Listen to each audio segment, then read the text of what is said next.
അസ്സലാമു അലൈക്കും വറഹ്മത്തുള്ളാഹി വബറകാതുഹു. ഇന്നൽ ഹംദുലില്ലാഹി വസ്സലാത്തു വസ്സലാമു അലാ റസൂലിൽ അമീൻ വഅലാ ആലിഹി വസഹ്ബിഹി അജ്മഈൻ അമ്മാ ബഅദ്. അഊദു ബില്ലാഹി മിനശ് ശൈത്വാനിർ റജീം.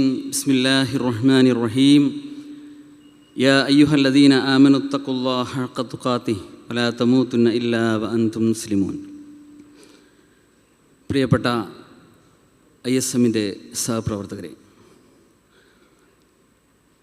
ഇന്നിവിടെ നമ്മൾ സംഘടിപ്പിച്ചിരിക്കുന്ന ഈ യൂത്ത് ഐക്കണിൽ വളരെയേറെ ശ്രദ്ധേയവും അതുപോലെ തന്നെ നമ്മുടെ ആദർശവും ചരിത്രവുമൊക്കെ തന്നെ കൃത്യമായി പഠനത്തിന് വിധേയമാക്കുകയും ചെയ്യുന്ന സെഷനുകളിലൂടെയാണ് നമ്മൾ കടന്നുപോയിക്കൊണ്ടിരിക്കുന്നത്. ഇസ്ലാം പുതുയുഗ വെല്ലുവിളികൾ, ധൈഷണിക പ്രതിരോധം എന്നതാണ് അടുത്തതായിക്കൊണ്ട് നമ്മൾ ചർച്ചയ്ക്ക് വിധേയമാക്കുന്നത്. ഒരു മുസ്ലിമിനെ സംബന്ധിച്ചിടത്തോളം ദിനേന റബ്ബ് സുബ്ഹാനഹു വ തആലക്ക് അർപ്പിക്കുന്ന ഏറ്റവും പ്രധാനപ്പെട്ട ഇബാദത്തായ നമ്മുടെ സ്വലാത്ത്, നമസ്കാരം, അതിലൊരു ദിവസം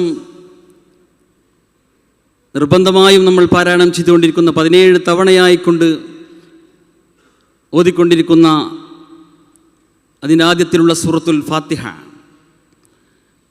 ഓരോ വിശ്വാസിയും തന്നെ റബ്ബിനോട് പ്രാർത്ഥിക്കുകയാണ്, ഇഹ്ദിനസ് സിറാത്തുൽ മുസ്തഖീം സിറാത്തുൽ ലദീന അൻഅംത അലൈഹിം.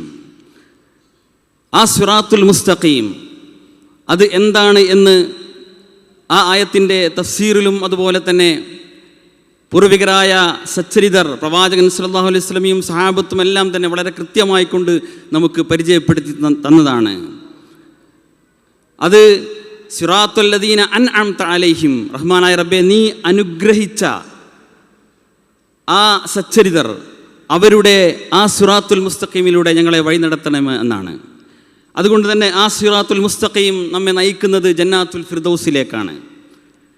അതുകൊണ്ട് തന്നെ ആ ജന്നാത്തുൽ ഫിർദൗസ് ലക്ഷ്യം വെച്ചുകൊണ്ട് മുന്നോട്ട് പോകുന്ന ഏതൊരു വിശ്വാസിയെ സംബന്ധിച്ചിടത്തോളവും അതിൽ നിന്ന് അതിൻ്റെ അകക്കാമ്പ് ഉൾക്കൊണ്ടുകൊണ്ടാണ് അവൻ ഗമിക്കുക എന്ന കാര്യത്തിൽ യാതൊരു സംശയവും തന്നെയില്ല.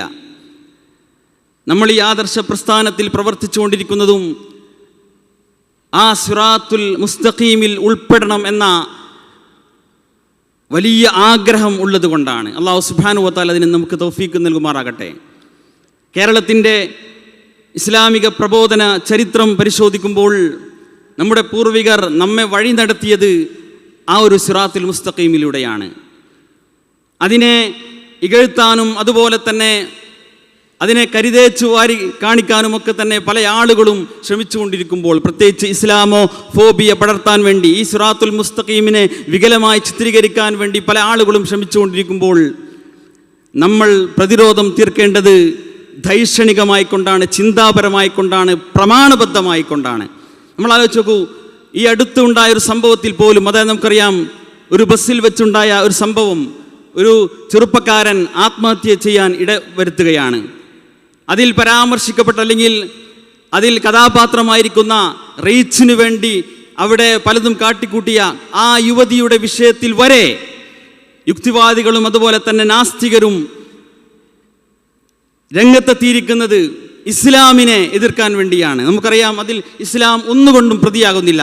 എങ്കിൽ അത്തരത്തിലുള്ള ഓരോ വിഷയം വെച്ച് പോലും ഇസ്ലാമോഫോബിയ പടർത്താൻ വേണ്ടി ശ്രമിച്ചുകൊണ്ടിരിക്കുന്ന ഈ ഒരു കാലഘട്ടത്തിൽ പലരും എറിഞ്ഞു തന്നുകൊണ്ടിരിക്കുന്ന ഇറച്ചി തുട്ടുകളിൽ അതിൻ്റെ പിന്നാലെ കൂടാതെ പ്രമാണബദ്ധമായിക്കൊണ്ട്, ധൈഷണികമായിക്കൊണ്ട്, വിവേകത്തോടുകൂടി നമ്മുടെ മാർഗം ഒരിക്കലും തന്നെ വികാരത്തിൻ്റെതല്ല, വിവേകത്തോടുകൂടി മുന്നോട്ട് പോവുകയാണ് ആ സിറാത്തുൽ മുസ്തഖീമിലൂടെ സഞ്ചരിക്കുന്ന ഒരു വിശ്വാസി ചെയ്യുക, ഒരു ചെറുപ്പക്കാരൻ ചെയ്യുക എന്ന തിരിച്ചറിവാണ് നമുക്കുണ്ടാവേണ്ടത്.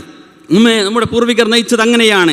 ഇവിടെ എത്തരത്തിലുള്ള പലതരത്തിലുള്ള വർഗീയ ശ്രമങ്ങളും ഉണ്ടായപ്പോൾ, തീവ്രവാദ ലൈനിലേക്ക് സമൂഹത്തെ എടുത്തെറിയാനുള്ള ശ്രമം ഉണ്ടായപ്പോൾ, KP മുഹമ്മദ് മൗലവിയെ പോലെയുള്ള, AP അബ്ദുൽ ഖാദർ മൗലവിയെ പോലെയുള്ള നമ്മുടെ പൂർവികർ, ഇവിടെ പ്രതിപാദിച്ച നമ്മുടെ പൂർവികരായ പണ്ഡിതന്മാരുടെ പിൻഗാമികളായി വന്ന അവരെല്ലാം തന്നെ ഈ പ്രസ്ഥാനത്തെയും നമ്മയെല്ലാം തന്നെ നയിച്ച ആ ദൈക്ഷണിക ബോധത്തിലൂടെ മുന്നോട്ട് പോകാൻ ഈ സെഷൻ പ്രേരിതമാവട്ടെ എന്നാശംസിച്ചുകൊണ്ട് ഞാൻ ഉപസംഹരിക്കുന്നു. വാഹിറു ദഅ്വാന അനിൽ ഹംദുലില്ലാഹി റബ്ബിൽ ആലമീൻ. അസ്സലാമു അലൈക്കും വറഹ്മത്തുള്ളാഹി വബറകാതുഹു.